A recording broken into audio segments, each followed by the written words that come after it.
Oui, c'est Sport pour le revue de ce jour 8 juillet 2025. Nous commençons en Liga avec le nouvel choquant à propos du président Javier Tebas. C'était incroyable. L'Athletic Bilbao a convaincu la famille de Nico Williams de prolonger en lui expliquant la situation financière du Barça grâce à des informations confidentielles fournies par Javier Tebas. Le président de la Liga a fait échouer le transfert de Nico Williams au Barça en partageant des informations financières confidentielles du FC Barcelone avec les dirigeants de Bilbao lors d'une réunion tenue quelques jours avant le renouvellement du contrat du joueur. Et après ça, exclusive, Gabriel Martinelli rejoindra Al Nasser malgré des rumeurs de transfert immédiat. Al Nasser n'a pas encore entamé de discussion avec Martinelli, le club se concentrant sur d'autres cibles et n'étant pas en pourparlers avec Arsenal. Martinelli pleinement concentré sur le projet Arsenal malgré les rumeurs de transfert et l'approbation de nombreux clubs. Aucune discussion avancée n'est en cours avec Al Nasser, ni avec aucune autre partie. Et d'autre côté, Arsenal se rapproche d'un accord pour Víctor Gyökeres. La première offre, 65 millions plus bonus, n'a pas suffi. Le Sporting réclame 70 millions d'euros garantis, plus 10 millions d'euros de bonus. Cependant, les discussions se poursuivent et avancent dans la bonne direction. C'est encore confirmé, à Arsenal complète, ils ont un accord à finaliser pour Christian Norgard, nouveau milieu de terrain pour Arteta. Arsenal et Brentford ont finalisé tous les documents la semaine dernière pour Christian Norgard pour un montant initial de 10 millions de livres sterling. La deuxième partie de la visite médicale a également été finalisée et le contrat a été signé. Après là maintenant, nous sommes il y a 10 jours. Une autre signature a été conclue après Kepa et Zubimendi en attente de la conclusion des accords avec le Sporting pour Gyökeres. Infos du jour, le FC Barcelone surveille de très près l'ailier norvégien de Leipzig, Antonio Nusa. Rapide, capable de dribbler et de marquer, la direction sportive du club l'apprécie beaucoup. Des premiers contacts ont déjà eu lieu et il est considéré comme la première option si les recrutements de Luis Diaz ou Marcus Rashford ne se concrétisent pas. Le Barça ne veut pas se passer d'un nouvel ailier, mais à part ça, Barcelone a conclu un accord pour recruter le milieu de terrain croate de 18 ans, Lovro Šelfi. Šelfi était pressenti pour rejoindre la Premier League, mais il rejoindra l'équipe U20 et 1 du Barça suite à un accord avec le NK Kustosija. Et breaking news, toujours à Barcelone, Iñaki Peña prêt à tourner la page. Le gardien privilégie un départ à l'étranger, mais aucune offre concrète pour l'instant. Il sera tout de même présent à la reprise avec le Barça le 13 juillet. Et pour le cas de Lewandowski, Al Hilal veut tenter le coup Robert Lewandowski.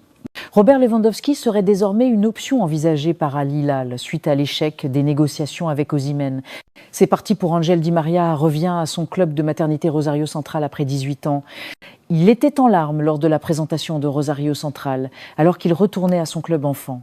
Ángel Di María a déclaré que « La seule chose qui me manque dans le football, c'est d'être champion avec Rosario Central ». Et en Angleterre, Anthony Elanga à Newcastle, ceste fate. Un accord a été trouvé avec Nottingham Forest pour un montant de 55 millions d'euros. Elanga passera sa visite médicale dans les prochaines 48 heures. Et des conditions personnelles ont également été convenues avec son équipe. Nouvel ailier, excellent renfort pour Rao. Breaking, Galatasaray a envoyé une proposition de 50 millions et 5 millions à Naples pour Osimhen. Osimhen souhaite revenir à Galatasaray et n'a aucun problème personnel, mais l'accord dépend des négociations entre clubs, Naples insistant sur une prime plus élevée pour l'avenir. Al Hilal reste impliqué dans la course avec un projet de clause de 75 M €, mais aucun accord avec Victor pour l'instant.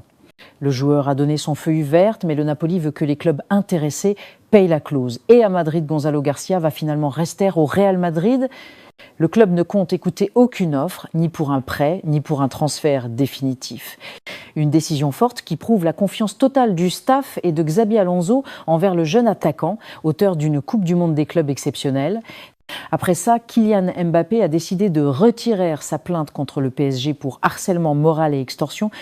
Les relations entre son équipe et Nasser Al-Khelaifi se sont apaisées. Le recrutement de Franco Mastantuono n'affectera pas le temps de jeu d'Arda Güler. N'oubliez pas de vous abonner et d'activer la cloche de notification pour ne rien de nos prochaines vidéos. On continue toujours à Madrid avec le possible départ de Rodrigo est évoqué.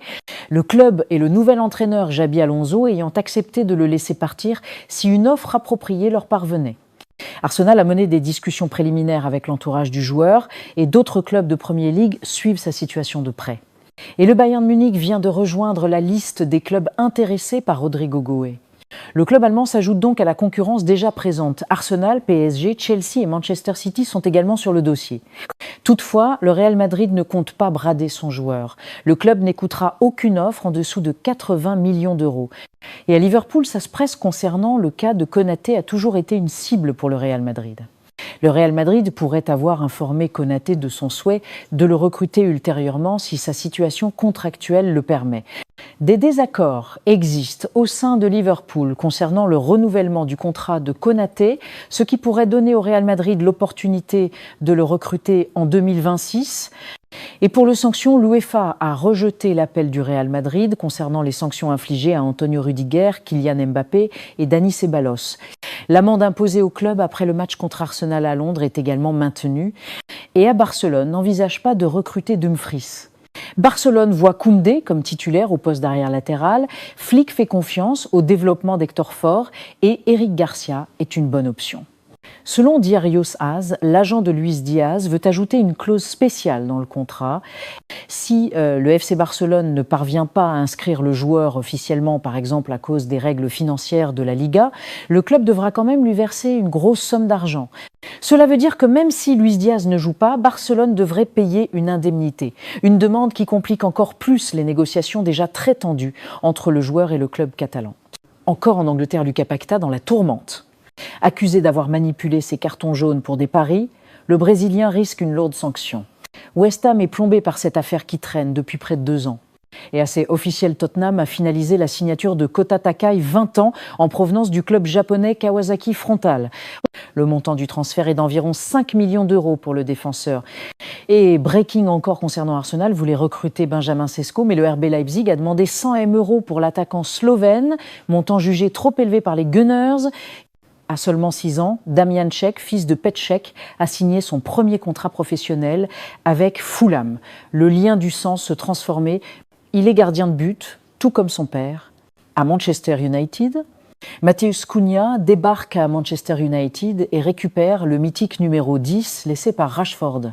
Une nouvelle ère commence à Old Trafford. Vous validez ce choix ? Et en Italie, la Juventus n'a eu aucun contact récent pour Ronald Araujo. Selon Mateus Moreto, le club italien n'a fait aucun pas concret dernièrement concernant le défenseur uruguayen du FC Barcelone. Et toujours en Espagne, c'est officiel, Luis Felipe fait son retour en Liga. Le défenseur rejoint le Rayo Vallecano et quitte Al Ittihad pour 22 millions dans l'optique de faire son retour au Real Betis à l'été 2026. Et en Italie, Allegri, entraîneur de l'AC Milan, nous attendons Luka Modric. Il arrivera en août. C'est un joueur important et extraordinaire. Il n'a pas besoin d'être présenté. Chez le Bianconru, la Juventus proposera une nouvelle offre au FC Porto pour Francisco Conceição dans les prochains jours. Il est la priorité des Bianconeri qui travaillent activement pour garder l'ailier portugais au club la saison prochaine. Breaking. Pierre Aubameyang devrait être disponible comme attaquant cet été. Al-Qadsia et Auba sont sur le point de se séparer, le club de Pro League saoudienne souhaitant recruter un attaquant plus jeune selon Matteo Retegui. Aubameyang, une opportunité disponible gratuitement, de nombreux clubs européens étant en alerte. En France, ça s'active sérieusement pour Naïef Aguerd. L'OM en a fait sa priorité défensive, avec une offre contractuelle déjà déposée pour le Marocain de 29 ans, sous contrat à West Ham jusqu'en 2027. Et de l'autre côté, Adidas dévoile le nouveau maillot de domicile de l'Olympique lyonnais pour la saison 2025-26. L'AS Roma et l'Inter ont contacté Palmeiras pour Richarlison. Le club brésilien réclame 30 millions pour libérer le Colombien. João Pedro jouait avec une équipe aussi importante et en plus disputait la Ligue des Champions. Il y a un moment où l'on veut gagner des trophées et des titres. Et c'est pour ça que je suis venue à Chelsea. Et au PSG, ça se sent pas mieux. Willian Pacho, suspendu 2 matchs par la commission de discipline de la FIFA, après son exclusion face au Bayern, le défenseur équatorien ne pourra même pas disputer la finale si le PSG se qualifie. Même sanction pour Lucas Hernandez. Et le nouveau maillot de l'AS Roma pour la saison 2025-26 vient d'être dévoilé par Adidas. Vous en pensez quoi de cette collection ? Breaking, Jadon Yenou, arrière-gauche de 17 ans, va quitter Manchester City et signer à Leeds United pour moins de 580 €. Breaking news, la Juventus s'intéresse à Granit Xhaka, 32 ans. Le joueur est évalué à 15 millions € par le Bayer Leverkusen. Selon Mirko Di Natale, Yamal a été détrôné. Gilberto Mora, le Pedri mexicain, est devenu le plus jeune joueur à disputer une finale de tournoi international dans l'histoire du football. 1. Mora, 6 ans et 265 jours. 2. Yamal, 17 ans et 1 jour. 3. Pelé, 17 ans et 249 jours. Il a gagné la Gold Cup la nuit dernière avec le Mexique. Le président de la Liga, Javier Tebas, à propos de la Coupe du Monde des clubs. C'est un fiasco total. Les joueurs et les ligues sont contre. Les calendriers sont bouleversés et l'écosystème du football professionnel est gravement endommagé. Et Pep Guardiola a ajouté ceci: peut être qu'en novembre, décembre ou janvier, ce sera un désastre, on est épuisé et la Coupe du Monde nous a détruits. C'est la première fois de notre vie que ça arrive, on verra bien à notre retour. A-t-il déclaré? Compte Instagram de Pelé. Le roi Pelé a toujours vu en Mbappé un talent incroyable et lui vouait une profonde admiration. Après le but époustouflant de ce week-end, il est tout à fait juste de souligner son lien avec ces photos étonnamment similaires. Vous en souvenez-vous? Et c'est tout pour aujourd'hui. N'oubliez pas de vous abonner et d'activer la cloche de notification pour ne rien rater de nos prochaines vidéos. Bye bye bye bye.